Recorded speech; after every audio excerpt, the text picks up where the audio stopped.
అస్తు ఏం చెప్పుకున్నామండి? భూజాని మహీజాని. నెక్స్ట్ చూడండి.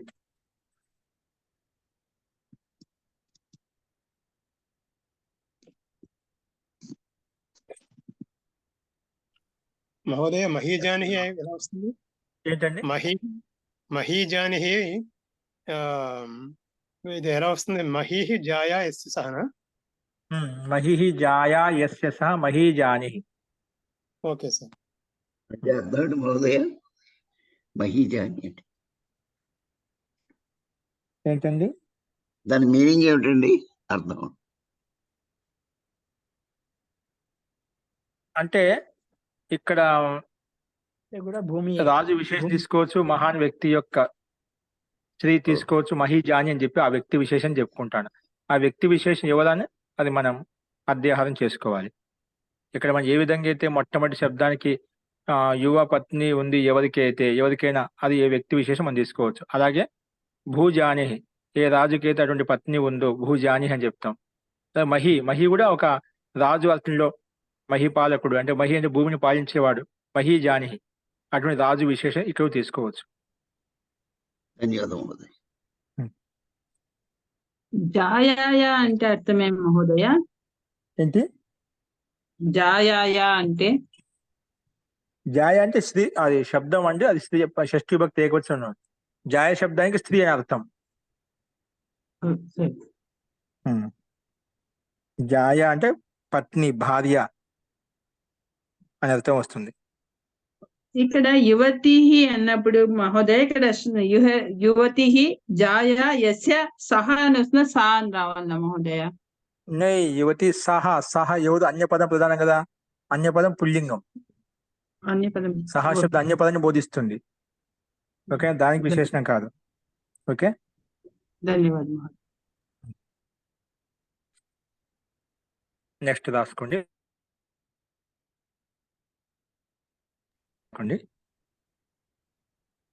ధనుషశ్చ, ఇది సూత్రము. ధనుషశ్చ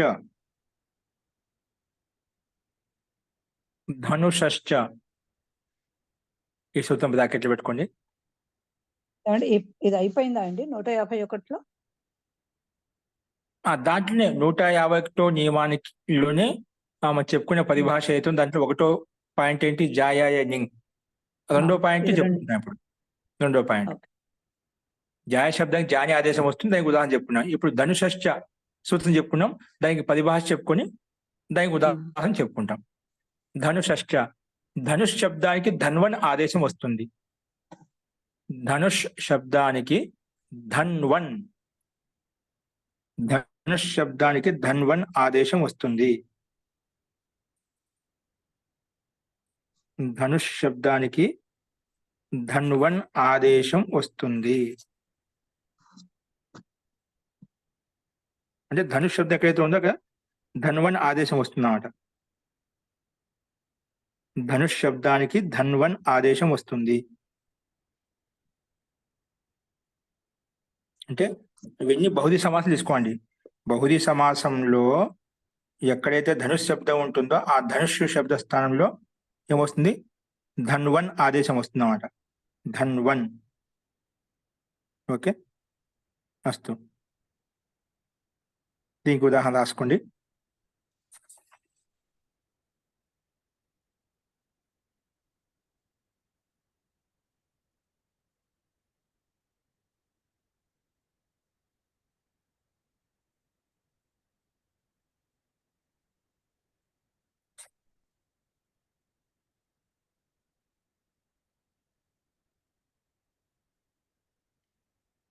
రాసుకోండి ఉదాహరణ.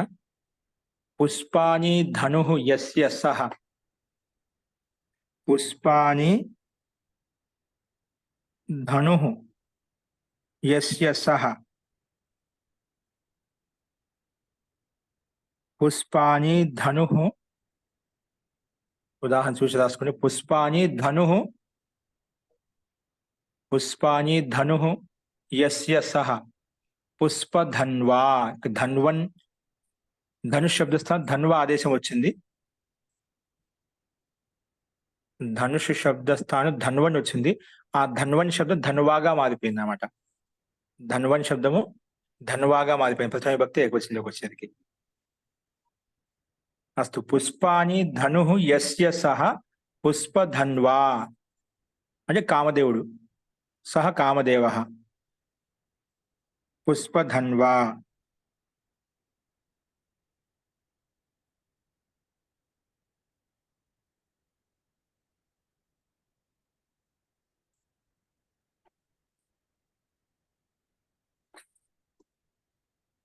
గురుగారు ఆకారాంతం ఎట్లా అయిందండి?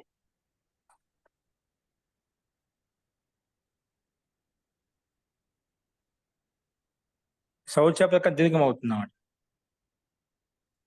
శౌచాన శౌచ వ్యాకరణ సూత్రం ప్రకారంగా ఉపదాకి దీర్ఘం అవుతుంది. ఓకేనా? ధన్వన్ కదా. ఇప్పుడు మనకు అలా శబ్దాలు చాలా ఉన్నాయి. భగవాన్ శబ్దానికి దీర్ఘం ఆత్మనికి వస్తే శబ్దం ధన్వాన్ ఆత్మ, ఆత్మానో, ఆత్మానః ఎలా వస్తుంది? అలాగే ఏ శబ్దాలు తీసుకుంది? నామని శబ్దానికి నామ్నా, అప్పుడు నామ వస్తుంది, అక్కడ మటుకు దీర్ఘం రాదు. ఇది ధన్వాన్ నకారం కూడా ఉందండి. ధన్వా దీర్ఘ ఆకారాంతం, నకారం లోపిస్తుంది, రూపం అదంతా మారిపోయే ధన్వా శబ్దంగా మారిపోయింది ఆకారాంతం. ఓకే. ఓకేనా?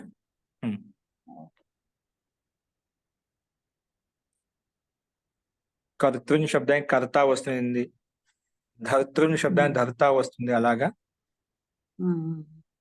ఇవన్నీ అలాగ వచ్చేస్తాయి. మన కర్తృ శబ్ద దుకారాంతం, కొన్ని నకారాంతాలు ఉంటాయి, అలాగా తీసుకోవాలి.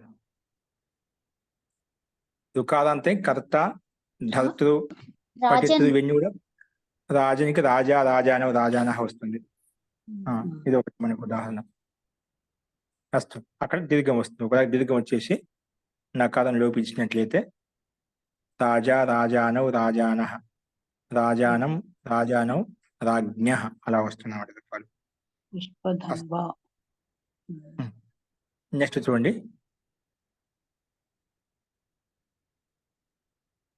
శారంగధన్వా, శారంగధన్వా,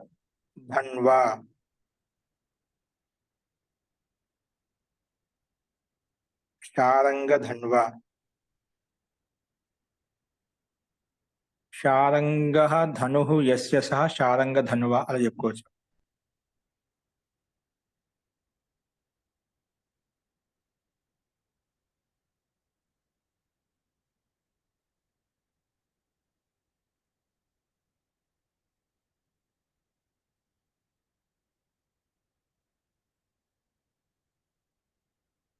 శారంగః ధనుః యస్య సహ శారంగధన్వా.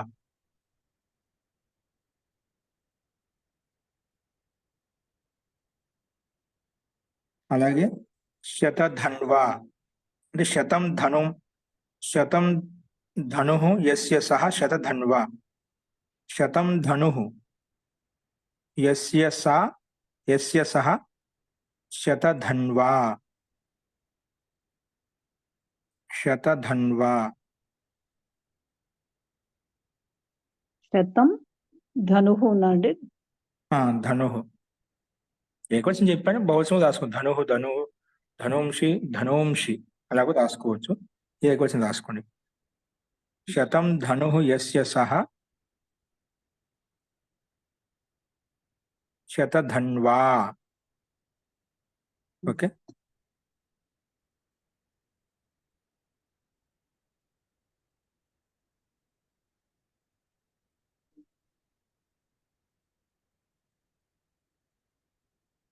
అస్తు ఇవి మనకు రెండవ పాయింట్ యొక్క ఉదాహరణలు. నెక్స్ట్ చూడండి. వందధనుస్సులు కలవాడంటే ఎవరండి మహోదయ్? ఏంటండి? శతధన్వ అంటే ఎవరండి? కలిగినటువంటి వ్యక్తి విశేషం ఎవరైనా కావచ్చు. శతధన్వా ఆ వ్యక్తి విశేషం. ఓకే, సరే. నెక్స్ట్ వాక్యం మూడవ బిందు రాసుకోండి. గంధస్యేదుత్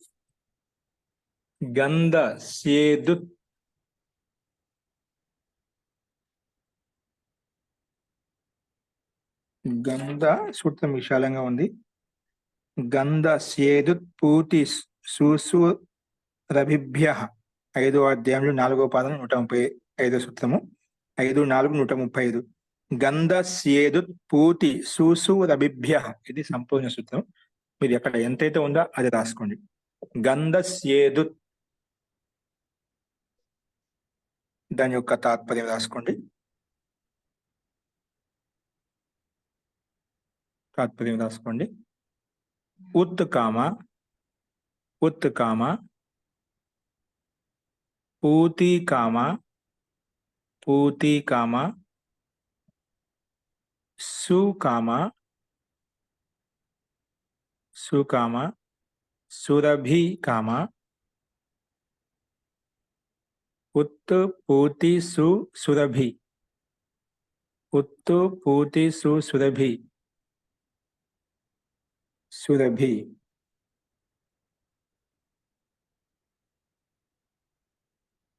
ఈ శబ్దాల తర్వాత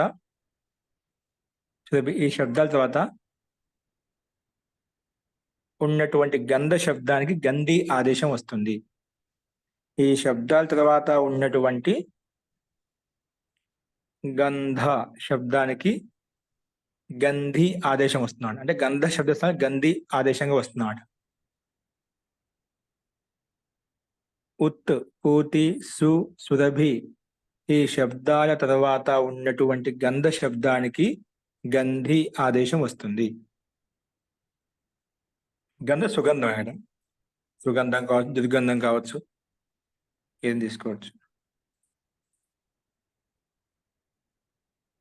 ఇది ఈ సూత్రం యొక్క అభిప్రాయం చెప్పుకున్నాం. దీనికి ఉదాహరణ ఎలా ఉంటే రాసుకోండి. శోభన గంధో యస్య సహ సుగంధి. శోభనమైన గంధం ఉంది యస్య ఎవరికైతే సహ సుగంధి. సుగంధి తైలం, సుగంధి ఏదైనా కావచ్చు. అట్లా మనం అధ్యయనం చేసుకోవచ్చు. అన్యపదం ఏదనేది. ఓకేనా? సుగంధి చెప్పారండి.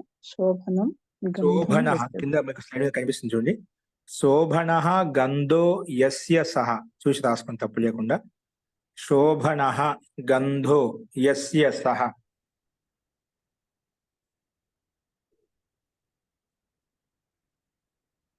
శోభన గంధో యస్య సహ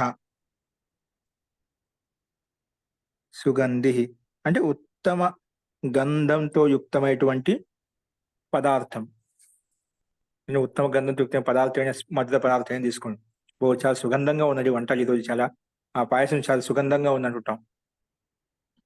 ఆ ఉత్తమ గంధంతో యుక్తమైన ఆ పదార్థం, ఆ ద్రవ్యం, ఆ మధుర పదార్థం. మిఠాయి తయారు చేసేటప్పుడు అలా వస్తుందండి. శోభన గంధో యస్య సహ సుగంధ. సుగంధి పాయసం, సుగంధి పాయసం అంటే ఏం తీసుకో. సుగంధి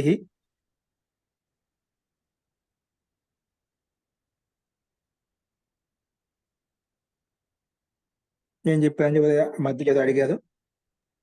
లేదు, మిఠాయి తయారు చేసేటప్పుడు అలా వస్తుంది అంటుంది. సుగంధి భోజనం, ఏదో భోజనం సుగంధంగా ఉందండి అంటుంటామాట. సుగంధి భోజనం.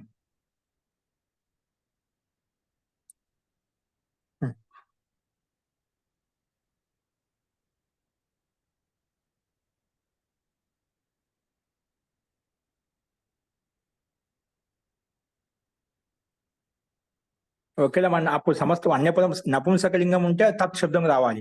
ఒక అన్యపదం స్త్రీలింగం అయితే సా శబ్దం పెట్టుకుంటాం. అన్యపదం పుల్లింగం అయితే సహ పెట్టుకుంటాం. అది మనకు గమనిస్తూ ఉండాలి. ఓకే, సహ సా తత్. అక్కడ రాబోయే పదం పుష్పం అనే ఒక తత్ తత్ అని పెట్టుకుంటాం అక్కడ. ఇప్పుడు ఏం చెప్పు. శోభన గంధో యస్య సహ సుగంధి పుష్పం. పుష్పం నపుంసలింగం కదా, అప్పుడు సుగంధి తత్ పుష్పం. శోభన గంధో యస్య తత్ సుగంధి పుష్పం అంటామట. సుగంధి దుగ్ధం. మహోదయ, మత్స్యగంధి అనే ఒకటి ఉంది కదా పేరు,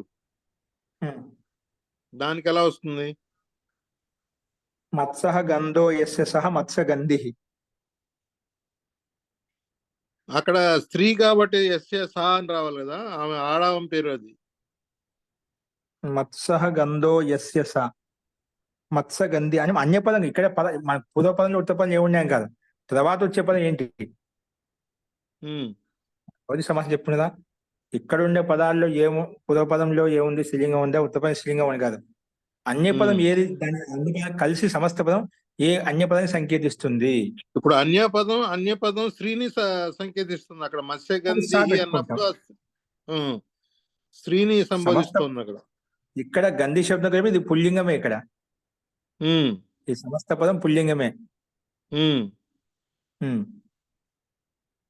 ఈ సమస్త ఇప్పుడు పదం పుల్లింగంగా ఉంది. ఇక్కడ ఆ అన్య పదం అయితే ఈ పదము విశేషణంగా ఉంటుందన్నమాట. అంటే యయాస అంటే సుగంధి, అప్పుడు ఆమె పేరుతో వస్తుంది. యయాస అని పెట్టుకోవచ్చు. శ్రీలింగంలో యయాస మొత్తం మార్చేసుకుంటాం అప్పుడు మరి.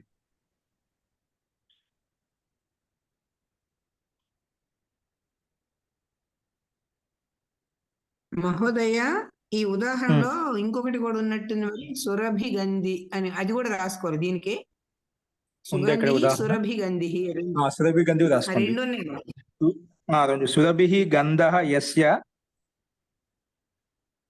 యస్య తత్.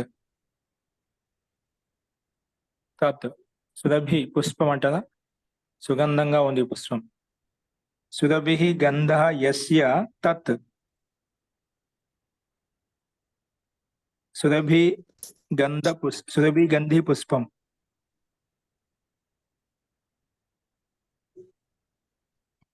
సురభి గంధి పుష్పం అయిపోతుందన్నమాట. సురభి గంధ యస్య తత్ సురభి గంధ. సురభి గంధ సురభి గంధి అలా వస్తుంది. సురభి గంధి. సురభి గంధి ఉంది మహోదయ. ఈ సమస్త పదం మారదు, గంధి శబ్దం అలాగే ఉంది కాబట్టి. ఆ అన్య పదం అయితే పుష్పం, తత్ పుష్పం.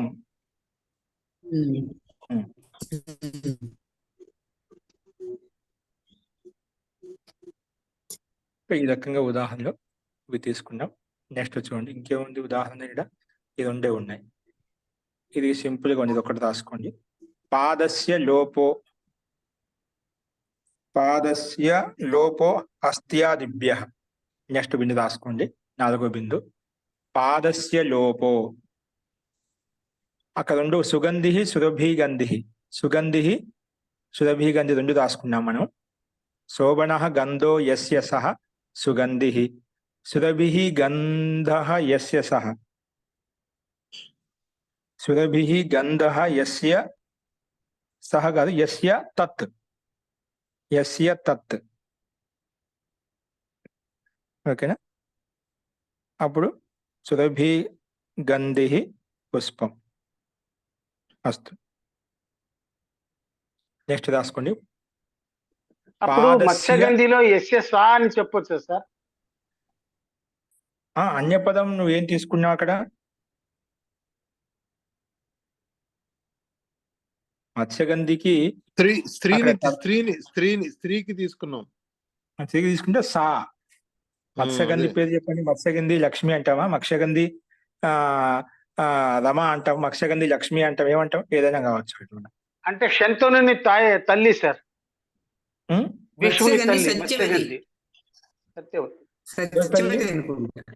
మత్స్యగంధి నామవాచకం మహోదయ. నామవాచకం కరెక్టే. ఎవరి తల్లి? సవిత్రానా సత్యవతి. భీష్ముడి సత్యవతి. మత్స్యగంధి సత్యవతి. ఇప్పుడు సురభి గంధి యస్య తత్ సురభి గంధ పుష్పం. సురభి గంధి అలాగే ఉంటుంది. ఓకే, అది పాటుకు మాధురి. సురభి గంధిహే ఉంటుంది. పుష్పం తత్ పుష్పం అంతే. ఈ తత్ శబ్దం పుష్పానికి సంకేత, అన్య పదానికి ప్రాధాన్యత, అన్య పదానికి సంకేతిస్తుంది. తత్ పుష్పం సురభి గంధి. ఆ పుష్పం సురభి గంధి యుక్తంగా ఉంది, సుగంధంగా ఉంది. అర్థమైంది సార్. అస్తు. నెక్స్ట్ రాసు పాదస్య లోపో. పాదస్య లోపో దీని యొక్క తాత్పర్యం రాసుకోండి. పాద శబ్దానికి పాద్ ఆదేశం వస్తుంది. పాద దకారం పూర్తిగా ఉంది, ఇక్కడికి వచ్చేసి పాద దకార హలంతం వస్తున్నాడు. పాద శబ్దానికి పాద్ ఆదేశం వస్తుంది. ఇవన్నీ బహుళీ సమాసం తీసుకోవాలి. మన సూత్రం చెప్పింది బహుళీ సమాసంలో పాద శబ్దానికి పాద ఆదేశం వస్తుంది మొత్తం చెప్పుకొని సంక్షేపంగా చెప్తున్నాయి ఇక్కడ ఉన్నట్టుగా. పాద శబ్దస్థానంలో పాద్ ఆదేశం వస్తుంది.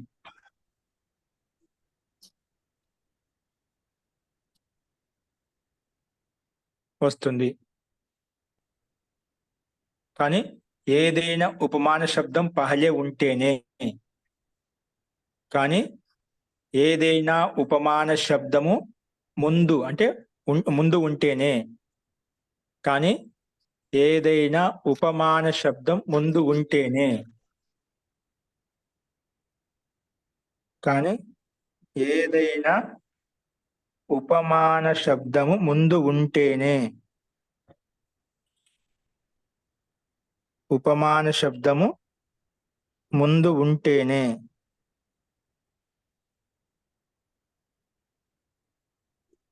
ముందు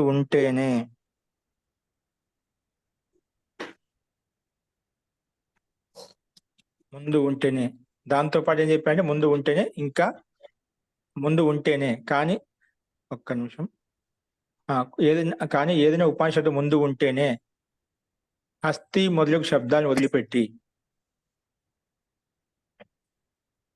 హస్తి మొదలగు శబ్దాలను వదిలిపెట్టి,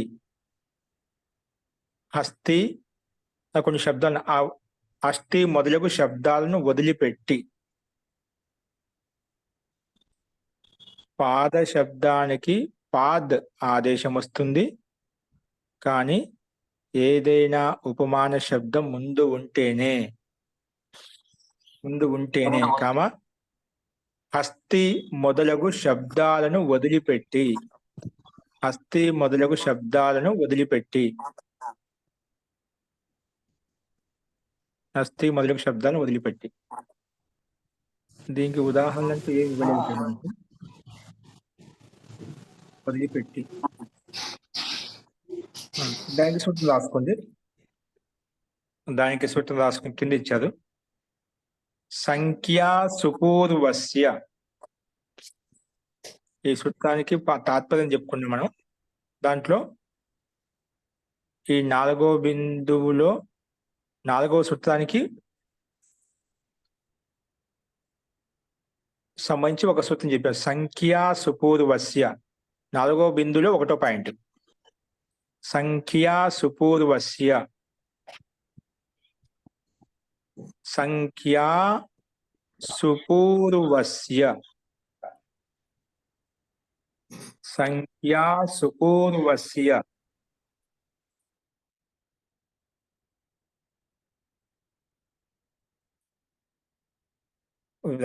బ్రాకెట్ పెట్టుకున్న సూత్రము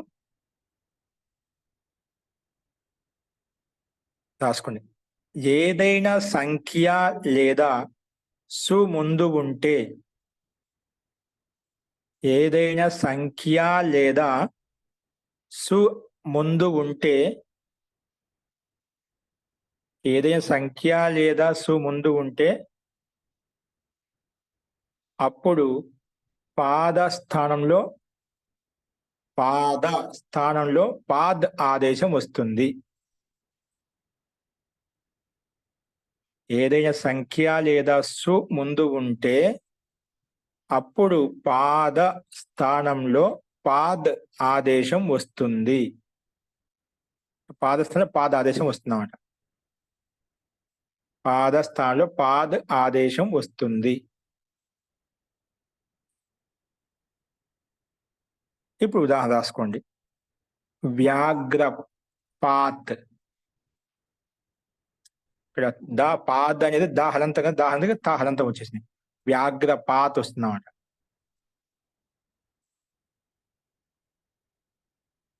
ఏం చెప్పుకున్నాము?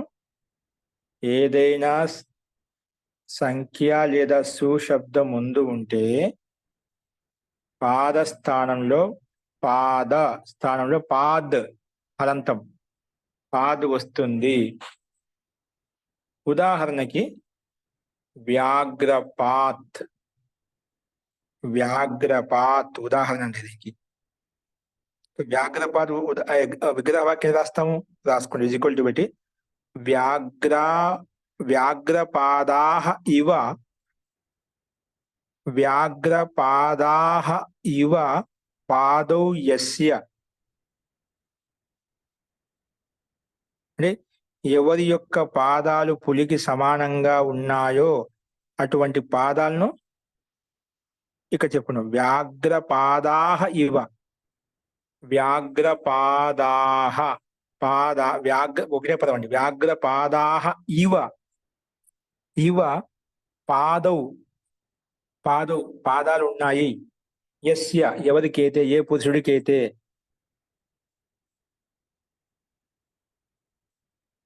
అటువంటి పురుషుడు అంటే ఏ వ్యక్తికైతే, ఏ రామునికైతే, ఏ కృష్ణుడికైతే పులికి సమానమైన పాదాలు ఉన్నాయి, ఎవరికైతే పులి సదృశ్యమైన పాదాలు ఉన్నాయి, ఎవరికైతే, అలాంటి అర్థం వస్తుంది. వ్యాఘ్రపాదాహ ఇవ పాదౌ యస్య సహ వ్యాఘ్రపాత్ అని చెప్పుకుంటాం. వ్యాఘ్రపాత్. ఓకే, ఇంకేమొచ్చే ఉదాహరణ? అలాగే ద్విపాత్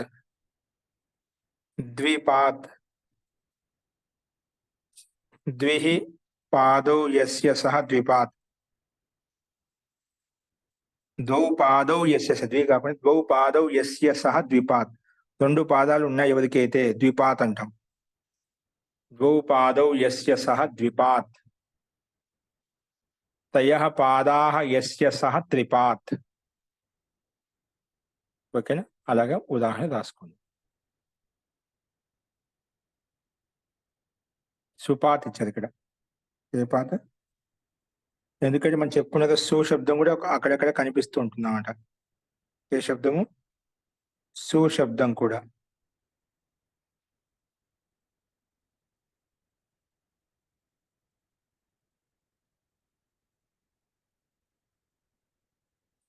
సుపాత్.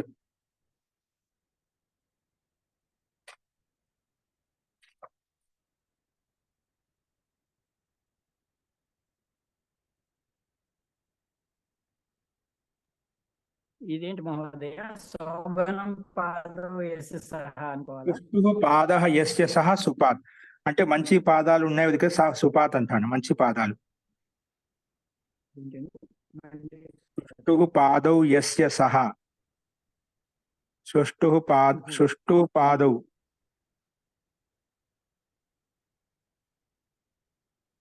పాదౌ యస్య సహ సుపాత్.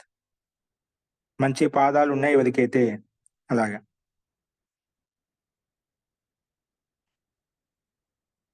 అలాగే ద్వౌ పాదౌ యస్య సహ ద్విపాత్ అని చెప్పిన రెండు పాదాలు ఎవరికైతే ఉన్నాయో ఆ వ్యక్తి. వ్యాఘ్రపాదాహ ఇవ పాదౌ యస్య సహ, వ్యాఘ్ర పాదాలకు సమానంగా పాదాలున్నాయి ఎవరికైతే ఆ వ్యక్తి.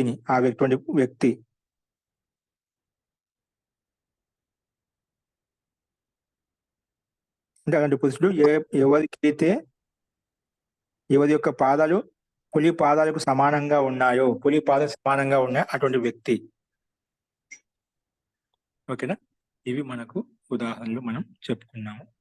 సార్ చివరిలో సుపాదౌ యస్య సహ కదా సార్? సుపాదౌ యస్య సహ సుపాత్. సుష్టు చెప్పాను. సుష్టు అంటే సుగా మారిపోతుంది. సుష్టు శబ్దం సుగా మారిపోతుంది అన్నమాట. ఓకేనా? సుష్టు శబ్దానికి సు వస్తుంది. కానీ సుపాదౌ రాసుకోవాలి. సు అంటే సుష్టు అనే తాత్పర్యం. ఇక్కడ సమాసం చేసినప్పుడు సుష్టు శబ్దం సుగా మారిపోతుంది. అలాగే సార్. ఈ రకంగా మనం తీసుకోవాలి. అస్తు.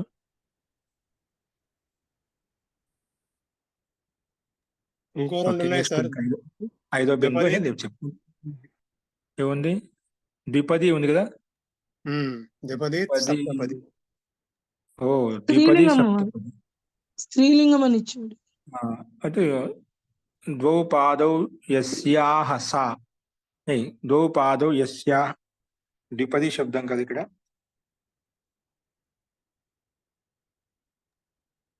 ఇంకా ద్వౌ వేరే ఉంది పాదౌ మహోదయ, దానికి యస్యాహ. పాదకి పద ఆదేశంగా వస్తుంది. పద్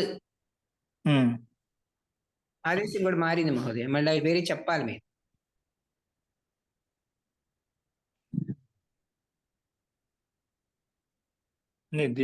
పాదుకి పద ఆదేశం వచ్చేసింది. ఇక్కడ పాద శబ్దానికి పద, అక్కడేమో పాద శబ్దస్థానం పాద ఆదేశం వచ్చింది, ఇక్కడేమో పాద శబ్దస్థానంలో పద ఆదేశం వస్తుంది. అది రాసుకోండి. పాద స్థానంలో ఇక్కడ ఏంటంటే స్త్రీలింగంలో రాసుకోండి. ఇంతకు మనం పుల్లింగం చెప్పుకున్నాము, దాంట్లోనే సంఖ్య సుపూర్వస్యకి ఒక మీనింగ్ ఏం చెప్పుకున్నాం. ఏదైనా సంఖ్య లేదా సుశబ్దం ముందు ఉంటే పాద స్థానంలో పాద ఆదేశం వస్తుంది అని చెప్పుకున్నాం. వ్యాఘ్రప ద్విప సుపా చెప్పుకున్నాం. ఇప్పుడు స్త్రీలింగంలో పాద శబ్దానికి హలంతం ఇది. పాద శబ్దానికి పద ఆదేశం వస్తుంది. స్త్రీలింగంలో అయితే హలంతం, పాద శబ్దానికి పద ఆదేశం వస్తుంది. పాద శబ్దానికి పద్ ఆదేశం వస్తుంది. పాద శబ్దానికి పద ఆదేశం వస్తుంది. అందుకే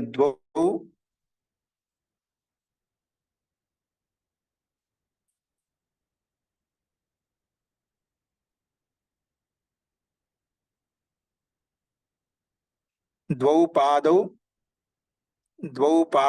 యస్యాహ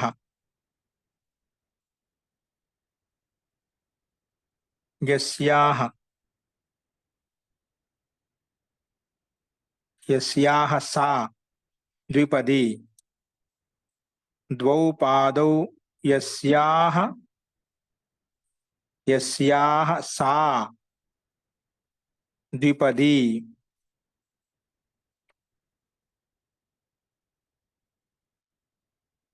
అలాగే జనపది.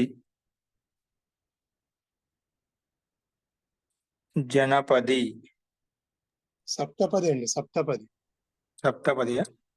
అప్పుడు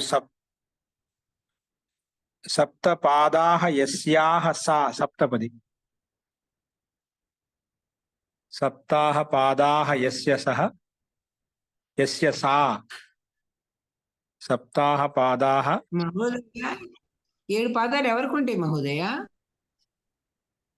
7 అడుగులు. అక్కడ పాదాలంటే ఇక్కడ మనం వివాహంలో సప్తపది చేస్తారు. 7 పాదాలు అసలు మనుషులకు ఉండవు కదా. మనుషులను తీసుకుంటే ఏదో తీసుకోవచ్చు. 7 అడుగులు వేసి ఉండొచ్చు. 7 పాదాలు ఉండవు మహోదయ, ఏ ప్రాణికి 7 పాదాలు ఉండవు. అదే పురుష సూక్తంలో ఉంటుందండి. సప్తపది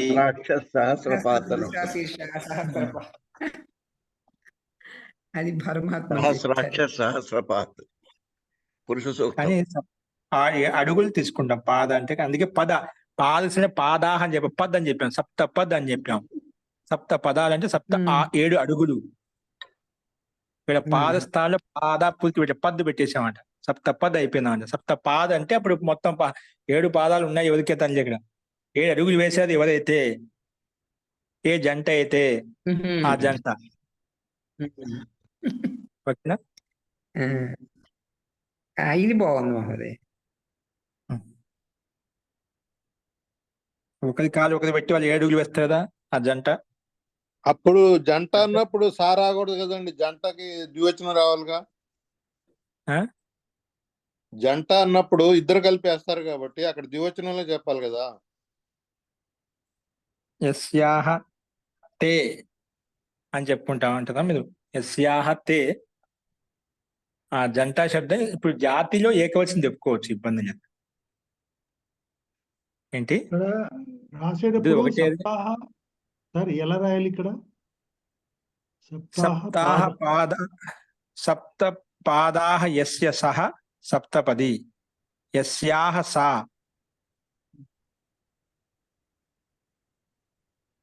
ఇప్పుడు ఒక్కోసారి స్త్రీకి ప్రాధాన్యత చెప్తాం, ఒకసారి పురుషుకి ప్రాధాన్యత ఇచ్చి 7 అడుగులు వేసిన స్త్రీ 7 అడుగులు వేసి వచ్చిందండి అని చెప్పి ఒక్కొక్కరికి ప్రాధాన్యత చెప్పొచ్చు అక్కడ సందర్భాన్ని బట్టి.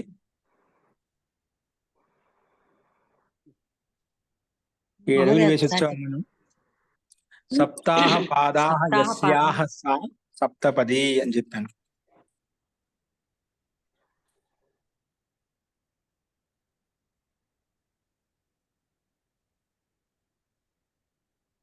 అస్తు.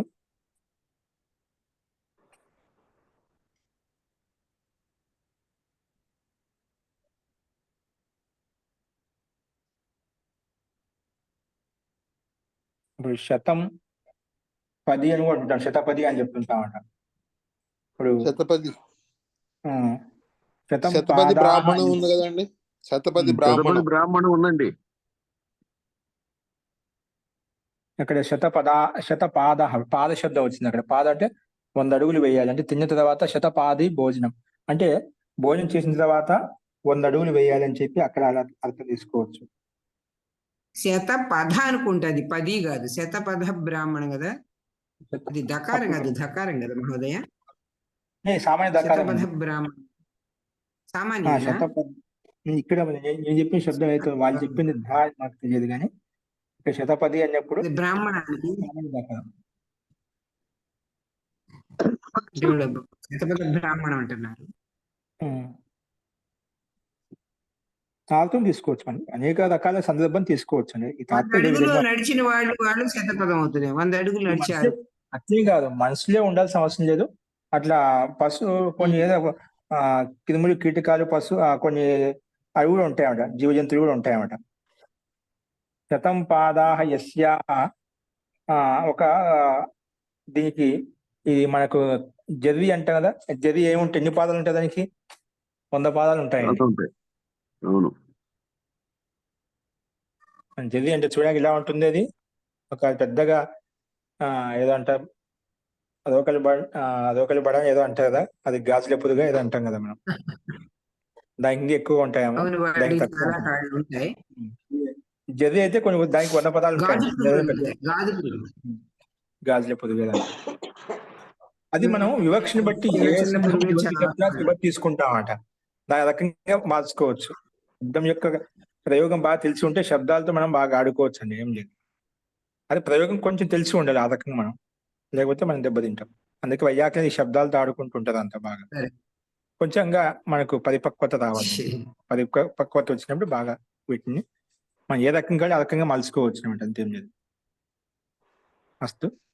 ఓకే అండి, దీంట్లో ఇంకా ఎవరికైనా సందేహం ఉన్నా మనం కొంచెం ఇంకా పుస్తకాల్లో ముందు పెట్టుకుని దాంట్లో ఏ అర్థం ఇచ్చారో దాని ప్రకారం మనం చెప్పుకోవడానికి ప్రయత్నం చేద్దాం. అస్తు. శాంతి పాఠ.